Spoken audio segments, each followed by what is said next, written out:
예, 우리 계속적으로 지금 에스더서의 말씀을 보고 있는데요. 오늘은 드디어 이제 에스더가 죽으면 죽으리라는 심정을 가지고 아하수에로 왕 앞에 나아가는 그런 말씀의 장면이 나옵니다.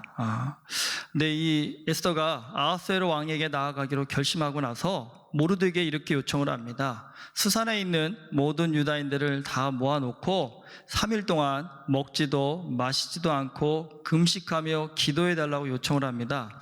그리고 자기도 동일하게 3일 동안 금식하며 기도한 후에 왕을 만나러 가겠다라고 그렇게 얘기합니다. 여러분 3일 금식 기도 해보셨습니까? 사실 이게 굉장히 좀 힘든 일입니다. 사실은요. 또 특별히 금식 기도하면 웬만하면 물은 마시는데 물도 안 마시고 금식 기도한다라는 것, 사실 금식 기도라는 건요, 우리가 할 수 있는 가장 간절한 기도 중에 하나가 아닐까라는 생각이 듭니다. 먹고 마시는 일, 이거 여러분 생명을 유지하는 데 있어서요 가장 필수적인 일입니다. 그런데 그 필수적인 일을 마다하고 기도에 집중하겠다라는 건요, 그만큼 지금 절박하면서도 간절한 마음을 담고 있다라는 그런 뜻입니다. 지금 에스더는요, 자기 민족 전체의 목숨이 위태로운 상황에서요, 그 엄청난 문제를 해결해야 하는 엄청난 사명을 부여받았습니다. 솔직히 우리 살면서요, 내 인생 하나 책임지며 사는 것도 다 버겁다고 하시지 않습니까? 그런데요, 이처럼 많은 사람의 생명을 책임져야 하는 위치에 서야 한다면 지금 에스더가 겪고 있을 이 부담감이 얼마나 컸을지는 충분히 짐작이 되실 겁니다. 여러분, 금식하며 기도하는 이 3일 동안 분명히 모르드게를 비롯한 유다 사람들 정말 간절히 기도했을 것입니다. 그리고 특별히 여러분 에스더는요, 정말 더 간절한 마음으로 기도를 했을 것입니다. 그런데 오늘은 이 말씀을 통해서 간절히 기도했다가 아니라 그 3일 동안 금식하면서 에스더가 어떻게 기도했을까, 한번 그걸 좀 살펴보려고 합니다. 사실 기도의 방법론 이렇게 표현하면 좀 표현이 좀 이상할 수 있겠지만, 여러분 에스더가요 3일 동안 금식하며 기도했다고 하는데 그 3일 동안 어떻게 기도했을 것 같으십니까? 3일 동안 금식하며 기도한다고 하면 아마 우리 머릿속에 떠오르는 이미지들이 다 있으실 겁니다. 여러분 딱 어떤 모습이 떠오르세요? 아마 3일 동안 에스더가 먹지도 마시지도 않으니까 3일 동안 무릎 꿇고 엎드려서 하나님 살려주십시오, 도와주십시오, 능력을 좀 주십시오라고 아마 그렇게 아주 반복적으로 열심히 간구하지 않았을까? 혹시 그런 이미지가 떠오르십니까? 아니면 방언을 받아가지고 정말 에스더가 방언으로 계속적으로 말을 하며 기도했을까? 솔직히 알 수는 없습니다. 누구도 본 사람이 없기 때문에. 근데 나름대로 좀 고민을 해봤습니다. 여러분은 어땠을 것 같아서 에스더가 3일 동안 기도를 했다고 하는데 그래도 화장실은 갔겠죠? 그래도 3일을 잠도 안 자고 하지는 않았겠죠? 잠도 분명히 잤겠죠? 그러면 3일 금식 기도한다면 옆에 있는 사람들과 대화는 했을까 안 했을까요? 이게 좀 쓸데없는 그런 어떤 질문 같긴 하지만 좀 우리 기도에 대해서 한번 좀 점검해 볼 수 있는 좋은 기회가 아닐까라는 생각합니다. 사실 예수님도 말씀하셨듯이요, 우리가 기도에 대해서 흔하게 갖는 잘못된 생각이 있습니다. 여러분 좋은 기도, 간절한 기도, 능력 있는 기도 하면 딱 머리에 떠오르는 건요, 일단 오래 하는 기도, 그리고 반복적으로 자주 하는 기도, 그리고요 말을 많이 해야 되는 기도, 방언을 하는 기도, 뭐 이런 거라고 생각하실 수 있습니다. 그런데 예수님이 뭐라고 말씀하셨습니까? 그런 기도가 좋은 기도가 아니랍니다. 너희는 좋은 기도는 길게 해야 되고 말을 많이 해야 되고 가능하면 경건하게 무릎 꿇고 몇 시간을 무릎 꿇고 기도했다 그러면 다 어떻게 생각하세요? 오우 대단한데? 이런 거 이렇게 생각하지만 예수님은 그런 게 중요한 게 아니랍니다. 그럼 어떤 기도가 중요하냐? 하나님의 뜻을 구하는 기도라는 겁니다. 그리고 그 뜻을 깨달았으면 그 뜻을 내 삶 가운데 이루기 위해서 내가 무엇을 어떻게 해야 할지를 깨닫는 것, 그게 진짜 중요한 기도라는 겁니다. 여러분 인생이라는 것은요 여러 가지로 변화시킬 수 있겠지만 인생을 변화시키는 큰 힘 중에 하나가 뭐냐면 이 깨달음입니다.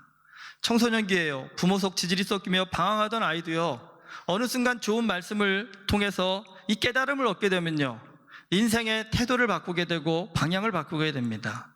비단 청소년들만 그런 건 아닙니다. 어른들도 마찬가지입니다. 그러니까 돈 욕심, 출세 욕심에 정신없이요 세상에서 앞만 보고 일만 하며 살다가 어느 순간요 인생 이게 아닌데 라는 고민 속에 진짜 행복하게 사는 게 뭘까, 인생이 진짜 뭘까, 여기에 대한 깊은 고민 가운데 깨달음을 얻게 되면요 그 사람은 이제까지와는 전혀 다른 인생을 살게 된다는 겁니다. 기도가 분명히 우리에게는요 호흡과 같은 것이고 믿는 자에게 큰 능력을 주는데, 그 기도가 우리에게 주는 큰 능력, 큰 복 중에 하나가 뭐냐면요 여러분 바로 이런 깨달음입니다. 여러분, 그런데 우리가 우리의 삶을 한번 좀 깊이 돌아보십시오. 우리의 인생을 변화시키는 귀중한 깨달음, 그런 것은 언제 어떻게 얻게 될까요? 여러분 혹시 그런 분 보세요? 술 먹고 부어라 마시다가 하다가 회심하였다라는 사람들 보셨어요? 별로 없습니다. 도박을 하다가 화투장에서 하나님을 만났다는 사람 못 보셨잖아요. 분명히 그런 세상적 쾌락 가운데 우리가 깨달음을 얻을 수는 없습니다. 그럼 깨달음은 어디서 얻을까요? 우리가 깨달음 하면 다 어떠세요? 깊은 산 속에 들어가서 자연과 교제하면서 깊은 묵상에 들어갔을 때 깨달음을 얻는다 생각하잖아요. 틀린 것은 아닙니다. 왜 그럴까요? 여러분, 이 깨달음이라는 것은 마음이 먼저 맑아져야 됩니다. 그리고 깨달음을 얻으려면 생각이 깊어져야 됩니다. 아주 얕은 생각, 자기만 아는 생각을 갖고는 귀중한 인생을 변화시키는 깨달음을 갖기는 어렵습니다. 그런데 여러분, 사람을 한번 반면해 보십시오. 우리는 육체적으로는 제한이 많습니다. 키도 제한이 있고 몸무게도 제한이 있고 할 수 있는 능력이 육체적으로는 제한이 참 많지만 사람은 영적으로는요 제한이 없습니다. 우리가 마음만 먹으면 우리의 영은 정말 모든 것을 다 할 수 있을 만큼 무한한 능력을 하나님께서 주셨다는 사실입니다. 왜 그럴까요? 그 이유는 다른 데 있지 않습니다. 하나님은 영이라고 하셨습니다.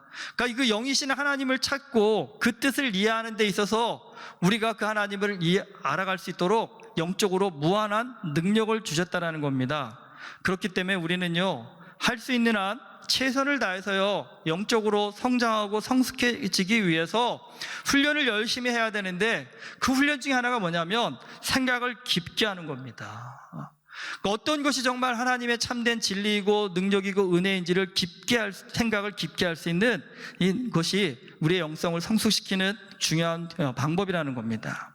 그런데 이 기독교 역사를 보면요 인간의 생각을 사실 잘못 이해했습니다.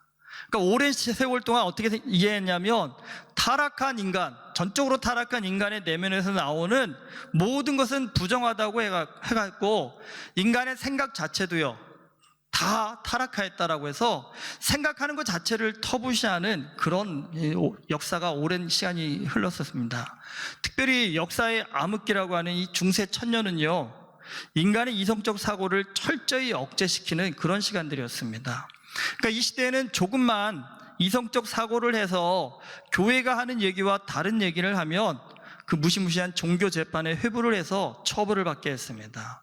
그러니까 여러분도 잘 아시다시피 태양이 지구를 중심으로 돈다라고 하는 천동설이 있잖아요. 그런데 이걸 누가 지동설로 바꿉니까?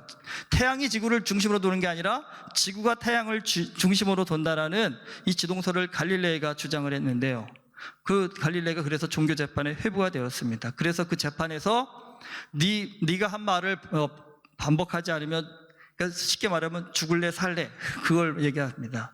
근데 사실 갈릴레이는 거기서 굴복을 합니다. 이유가 여러분 갈릴레이가 뭐 마음이 약해서라기보다는 이전에, 사실 갈릴레이 이전에요 이러한 얘기를 한 사람이 또 있습니다. 그러니까 갈릴레이에 앞서서 우주는 무한하면서 태양은 그 무한한 우주의 한 행성에 불과하다. 오늘 우리 가운데 이 상식을 모르고 계신 분은 없으시죠? 그런데 이걸 15세기에 지오다노 브루노라는 이탈리아의 수도사이자 철학자가 이야기를 먼저 했습니다. 그러니까 이건 당시 로마 교황청에서 보기에는요 교회에 완전히 반기를 드는 잘못된 그런 이론이었습니다. 그래서 불러다가 종교 재판을 합니다. 그래서 이 브루노에게 얘기합니다. 네가 한 주장을 철회할래 죽을래? 근데 이 브루노가 소신을 굽히지 않습니다. 그래서 어떻게 되냐면 화형을 당합니다. 그러니까 죽기 전에요 참 당신은 참 잔인했던 것 같습니다. 새꼬챙이로 사람을 여기서 혀까지 해가지고 꽂아서 말을 못하게 만들어놨답니다. 그리고 온몸을 발가벗겨서 마차에 태워서 로마를 한 바퀴 돈 다음에 그 로마 한 가운데서 불에 태워 죽였답니다. 그러니까 결국은 이 사람을 지금 추모해서 로마에 가면 이 사람의 동상이 세워져 있답니다. 어쨌든 이 로마 교황청에 진짜 지독하리 할 만큼의 이성적 탄압은 엄청나게 오랜 세월 지속이 되었습니다. 그럼에도 불구하고 그런 교회의 탄압에 맞서서 이성적 사고를 멈추지 않는 그 사람들의 연구는 계속되었고요. 결국은 그것이요, 16세기 르네상스 운동과 성경 중심의 신앙 회복을 외친 종교 개혁에 의해서 큰 도전을 받게 됩니다. 그러니까 이 당시에 이성적 사고가 발전하기 시작하면서 이제까지 교회가 했던 얘기들 가운데 틀린 게 너무 많다라는 게 속속들이 밝혀지기 시작했다는 겁니다. 그러니까 사람들이 배신감이라고 할까요? 깜짝 놀랐던 거죠. 이제까지 교회가 얘기한 건 100% 다 맞는 줄 알았더니 틀린 게 너무 많다라는 겁니다. 오류가 너무 많았다는 겁니다. 그리고 그 오류 때문에 너무나 많은 사람들을 죽였다라는 사실들이 드러나기 시작하면서 많은 사람들의 마음 가운데 이제까지 믿어왔던 교회에 대한 배신감, 그리고 그 신앙을 저버리는 그런 또 일들이 굉장히 많이 일어났습니다. 그래서 사실 이 종교개혁이 일어나고 나서 이 로마 카톨릭 안에서는요, 이러다가는 교회가 무너질 수도 있겠구나라는 그런 위기감이 굉장히 커졌다고 합니다. 사실 중세교회는요, 그 어느 때보다도 하나님 중심으로 믿고 살자라는 신본주의를 정말 아주 강력하게 외쳤던, 모든 생활 속에서 하나님 중심으로 살아야 된다라고 정말 입만 열면 하나님을 얘기하던 그런 시대였습니다. 그러니까 겉으로 보기에는 모든 분들에게는 정말 신실하다, 저 사람들 정말 열심히 믿는 사람들이라고 그렇게 보여졌지만, 실상은요, 신앙에 열정만 있었지 무엇이 바른 믿음인지에 대해서, 무엇이 바른 신앙인지에 대한 깊은 고민은 없었다는 겁니다. 여러분, 이런 깊은 고민이 없이 열심히만 하면 그 사람은요, 감정과 편견에 쉽게 빠지게 됩니다. 그리고 감정과 편견은요, 결국은요, 교회의 엄청난 부패와 타락을 이끌었다는 겁니다. 결국은요, 이런 교회의 부패와 타락을 바로잡은 계기가 뭐냐면 이성적 사고였습니다. 그러니까 이성적 사고라 한다면 삐딱하게 바라보는 것이 아니라 성경을 좀 제대로 바라보자는 겁니다. 그러니까 종교개혁자들이 한 것이 오직 성경으로 하니까 성경이 뭐라고 얘기하는지 성경이 기준이 되어져서 우리가 그동안 해왔던 것들이 성경에 비추어 바른 것인지를 좀 따져보자는 것입니다. 그러므로 인해서 비로소요, 타락한 교회가 건강한 교회로 변화되는 계기가 되었다는 겁니다. 코로나로 인해서 여러분들 언론을 많이 통해 보시지만 교회와 세상 간의 갈등이 커지고 있다라고 얘기 많이 듣고 계십니다. 종종 저도 요즘 묻습니다. 목사님, 요즘 누구 말이 옳은지 모르겠습니다. 누구를 믿고 따라야 될지 모르겠습니다. 어떤 목사님은 그렇게 얘기하시잖아요. 성령의 불 받으면 코로나 이겨낼 수 있다라고요. 그런데 웃으면 안 돼요. 아니, 목숨 걸고 하시는 얘기를. 그리고 제가 TV 뉴스다 보니까 미국의 한 크리스찬이 예배 끝나고 나오면서 인터뷰를 하는데 뭐라고 했냐면, 자기는 강한 믿음을 갖고 있기 때문에 결코 코로나에 걸리지 않을 거라고 아주 당당하게 인터뷰하는 모습도 제가 보았습니다. 사실 여러분, 그런 모습 못 보면 어떠세요? 참 사실 모두가 지금 두려워하고 있잖아요. 이거 걸리면 어떻게 할까? 이것 때문에 정말 이제까지 경험해보지 못했던 경제 봉쇄도 일어나고 세상이 정말 난리가 났는데, 그런 것에 전혀 아랑곳하지 않고 나는 믿음이 있기 때문에, 성령이 있기 때문에 결코 영향받지 않는다, 두렵지 않다라고 말하는 것, 여러분 언뜻 보면 누가 봐도요, 참 믿음 대단하다라고 생각해 보일 겁니다. 근데 여러분, 대단한 믿음은요, 어떤 영향력을 미쳐야 되겠습니까? 사람들에게 선한 영향력을 미쳐야 되겠죠. 사람들에게 살리는 영향력을 미쳐야 되는데, 문제는 뭐냐면 그렇게 너무 강한 믿음을 갖고 있는 사람들 때문에 지금요, 주변 사람들이 너무 큰 피해를 보고 있다는 겁니다. 그래가지고 교회가 정말 다 비이성적이고 몰지각한 집단으로 정말 매도되어지고 있는 그런 상황들입니다. 근데 여러분, 하늘 아래 새 것은 없다라고, 이게 비단 오늘 우리만 겪는 일은 분명히 아닙니다. 그러니까 역사를 뒤져보면 이와 비슷한 일들이 사실은 똑같이 있었습니다. 사실 그럴 때 역사를 통해 어떤 교훈을 얻게 된다 한다면, 오늘 이 시대를 어떻게 바라봐야 되는가에 대한 좀 좋은 눈이 열려지지 않을까 생각이 됩니다.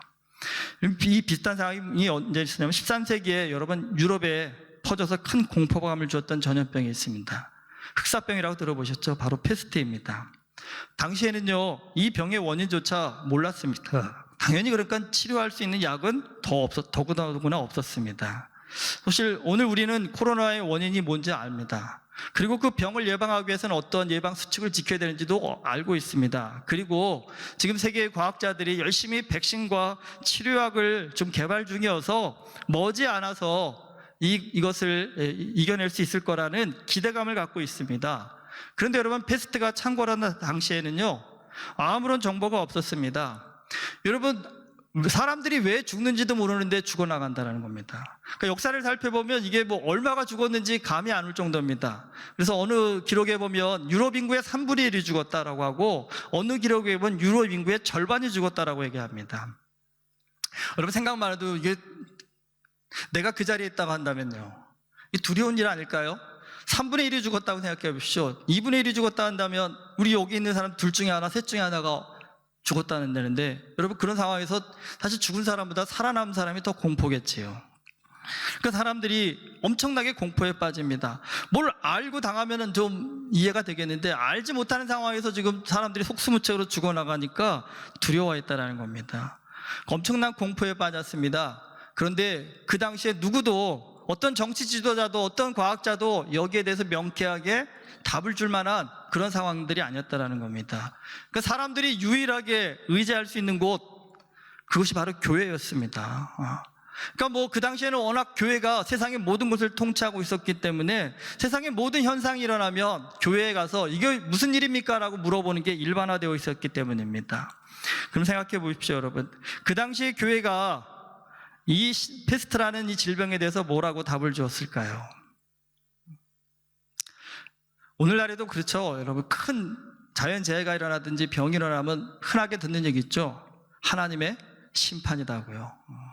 당연히 이 당시에도 그 얘기가 나왔습니다. 이 당시 대다수 교회가 뭐라고 했냐면 하나님의 심판이 임했다라는 겁니다. 그 심판이 얘기 나오면 그 다음으로 나오는 얘기는 종말이 가까웠다라는 겁니다. 세상 끝나기 가까웠으니까, 자, 그러면 어떻게 해야 될까요?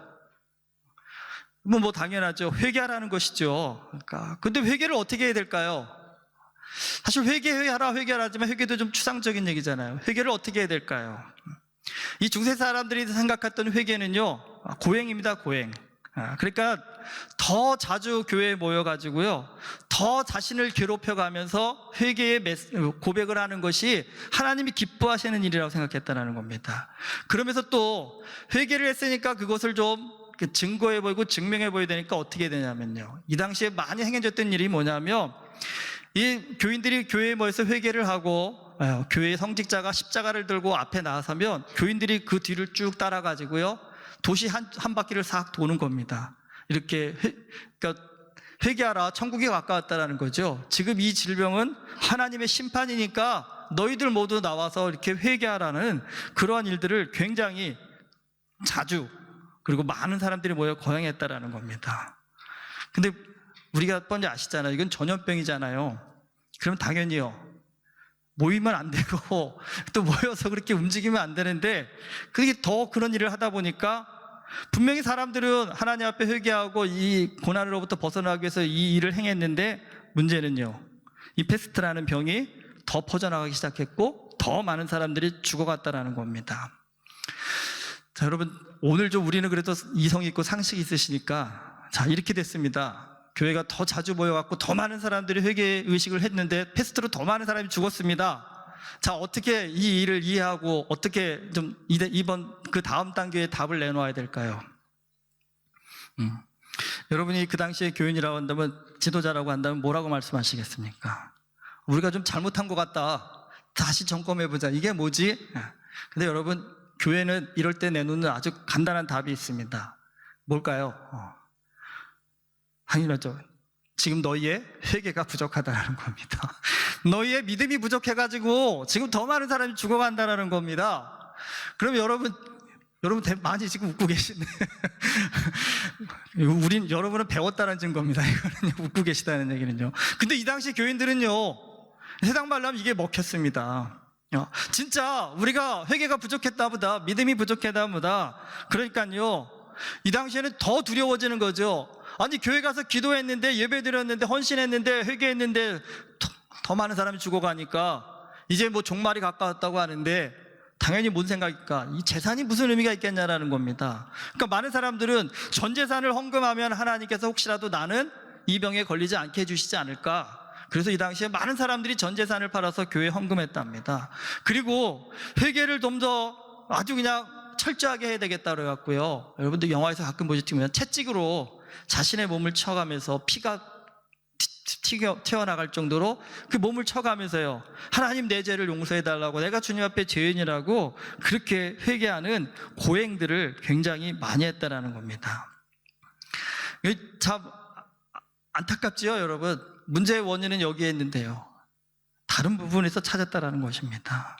그러니까 사실 우리가 모든 문제를 다 영적으로 바라보고 해석하는 것, 그게 신실한 것 같지만 때로는요 굉장히 위험할 수도 있습니다. 그러니까 패스트라는 것, 물론 거기에도 영적인 의미가 담겨져 있지만 그 영적인 의미 이외에요, 인간의 이성을 활용해서 우리가 왜 이렇게 이런 질병에 고통받고 있는지를 생각해 보라고 주신 하나님의 뜻도 있다는 것입니다. 그런데 중세교회들은 패스트를 영적인 문제라만 보고 이 회개의 십자가 행진과 고행만을 고집했다라는 겁니다. 물론 여러분 그것도 아셔야 됩니다. 모든 교회가, 모든 성직자들이, 모든 교인들이 다 그런 것은 아닙니다. 많은 사람, 얼마나 숫자가 될지는 모르겠지만 그래도요, 현장에서 이 패스트 환자들을 돌보던 교회들이 있었고, 그리고 또 헌신적으로 자신이 감염될 수 있는 그 두려움을 속에서도 나아가서 봉사하는 수많은 그리스도인도 있었다는 것입니다. 그리고 또 한 가지요, 이 당시에는 정말 이 패스트 때문에 한 도시가 붕괴되고 망가지는 일들이 비일비재하게 일어나니까 당연히 도시에 책임 있는 정치 지도자들도 이 병을 어떻게 회복할 것인가에 대해서 또 뭐 각자 생각이 달랐겠지만, 또 이 지도자가 또 너무 신실하셔서 또 영적으로만 해결하려고 하는 지도자들도 있었지만, 이성적으로 이 병이 도대체 증상이 어떻게 되고 어떻게 감염이 되고 어떻게 퍼져나가는지에 대해서 연구하는 그런 연구들이 일어나기 시작했다는 겁니다. 그래서 조금만 관심을 갖고 연구해 보니까 다 무슨 생각을 하냐면, 이거 전염된 사람하고 같이 만나서 대화한다든지 만나든지 그러면 옮겨지는 병인 것을 금방 알게 되었다는 겁니다.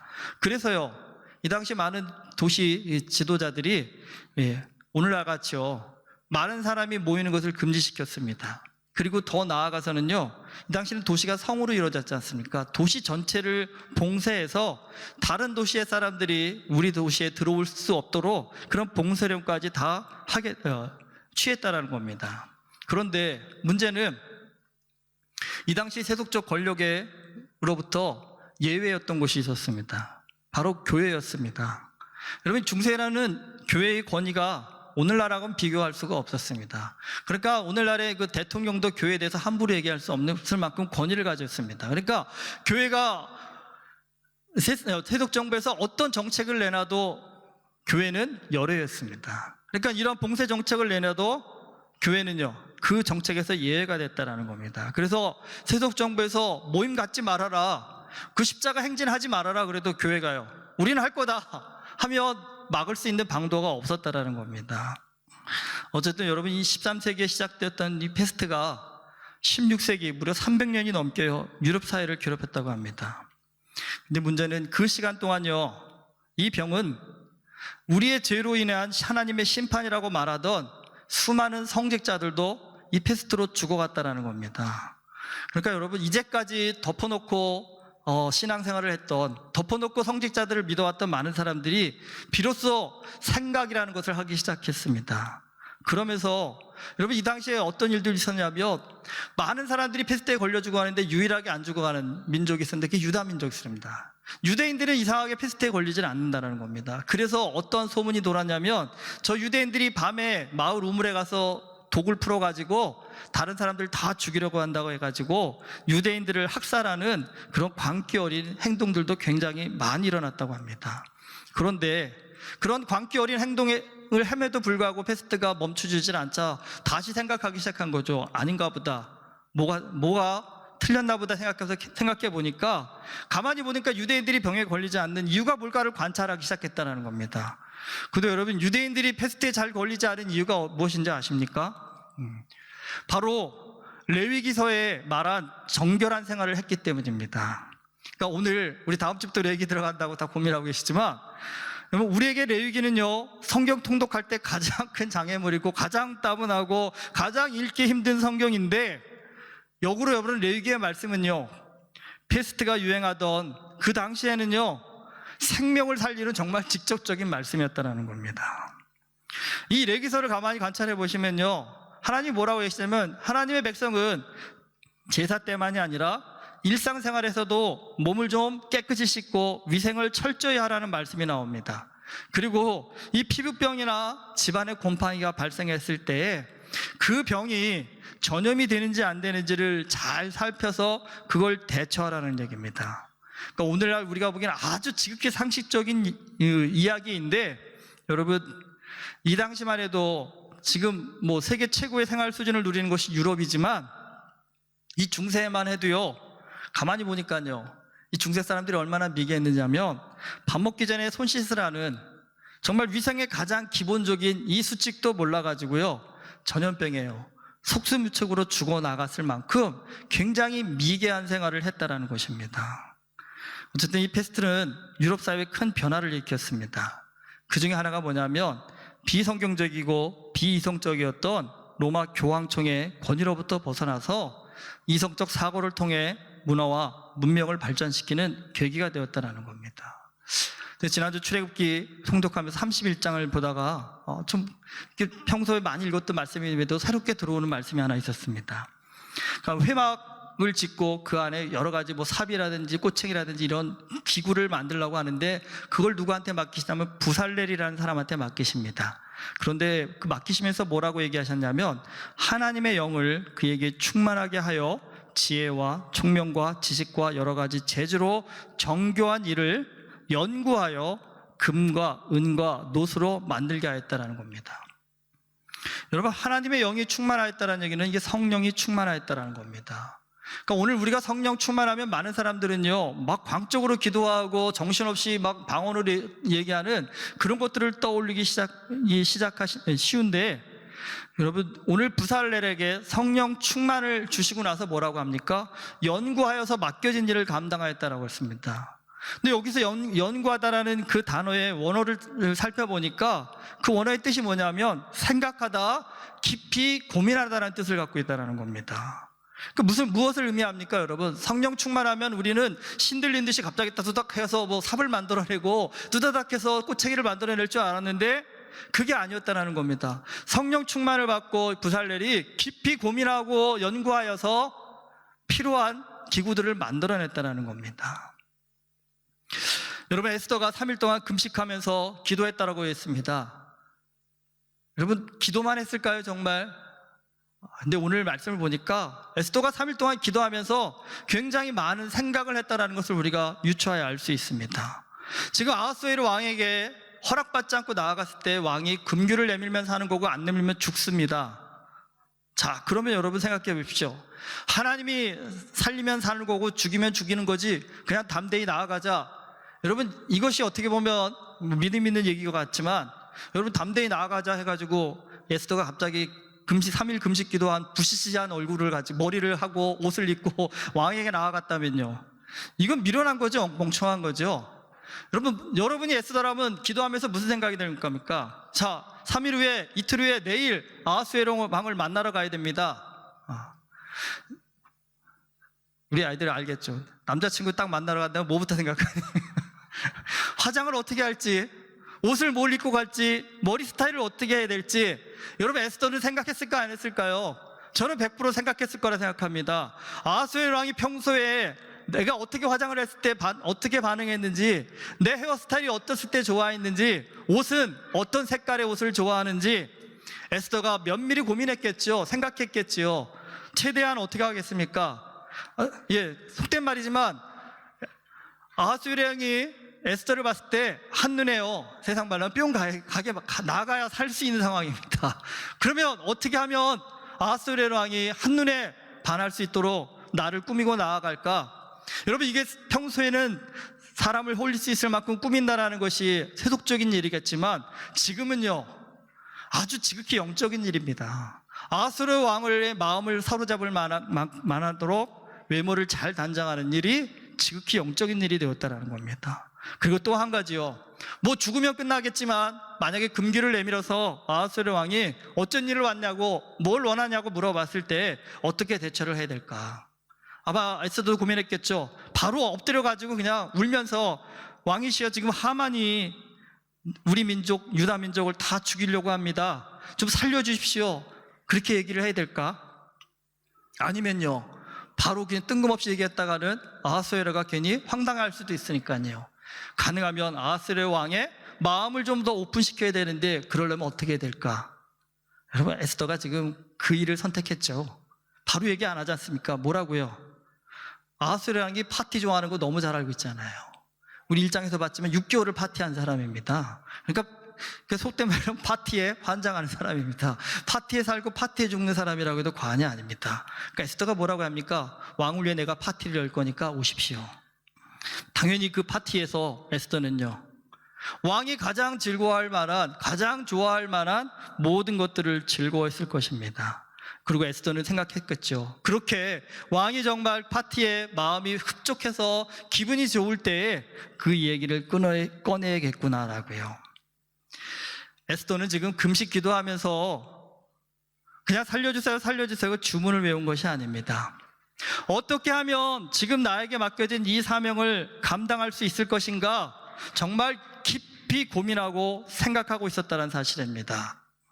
여러분, 에스더의 이 기도의 모습, 이것이 오늘 아니 누구의 말을 믿고 살아야 될지 모르겠습니다라고 혼란한 이 시대 속에서 우리가 어떻게 기도하며 살아가야 할지에 대한 좋은 방향성을 저는 제시해 준다고 생각합니다.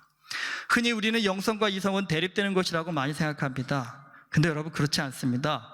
깊은 영성의 사람은요, 깊은 이성적 사고를 하는 사람입니다.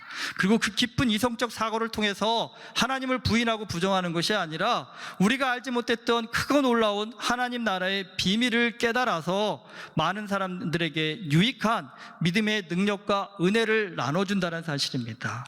기독교의 역사를 이끌어온 수많은 믿음의 선진들이요, 다 이렇게 깊은 이성적 사고를 통해서 이전까지 알지 못했던 하나님 나라의 비밀을 풀어서 알려주었다는 사실을 오늘 우리가 기억해야 됩니다. 오늘 이 에스더의 기도를 통해서 참된 기도가 무엇인지, 참된 영성이 무엇인지, 참된 신앙이 무엇인지를 좀 깊이 고민해 볼 수 있는 우리 모두가 되기를 바랍니다. 그래서 그 깊은 깨달음 통해서 하나님께는 좀 영광을 돌리고 우리 이웃에게는 생명을 전할 수 있는 정말 그런 아름다운 그리스도인이 될 수 있기를 주님의 이름으로 축원합니다. 기도하시겠습니다. 하나님 아버지, 오늘 우리만 힘들고 어려운 시대를 살아가는 줄 알고 우리만 혼란한 시대를 살아가는 줄 알았지만 하나님 역사를 보면 우리만 그런 것이 아니었습니다. 우리보다도 더 힘들고 혼란한 시대를 살아갔던 수많은 믿음의 선진들이 있습니다. 그럴 때마다 그들이 하나님께서 주신 그 이성적 사고를 가지고 하나님의 비밀, 하나님의 뜻을 알고자 처절하게 몸부림치고 하나님 기도하였던 모습을 보게 됩니다. 아버지 하나님, 이 시대 속에서 우리도 그러한 그리스도인 되게 하여 주시옵소서. 그냥 세상 사람들이 말한다고 해서, 유명한 사람이 말한다고 해서 그냥 따라가는 것이 아니라 우리의 마음 가운데 이 세상을 하나님의 눈으로, 하나님의 마음으로 바라볼 수 있는 영적인 분별력을 허락하여 주시옵시사. 세상이 혼란하고 이리저리 휩쓸릴 때에도 믿음의 중심을 잃지 않고 주님을 바라보며 담대히 나아갈 수 있는 우리 모두가 되어줄 수 있도록 우리의 심령과 생각과 뜻을 주님께서 붙잡아 주시옵소서. 예수 그리스도 이름으로 기도드립니다. 아멘.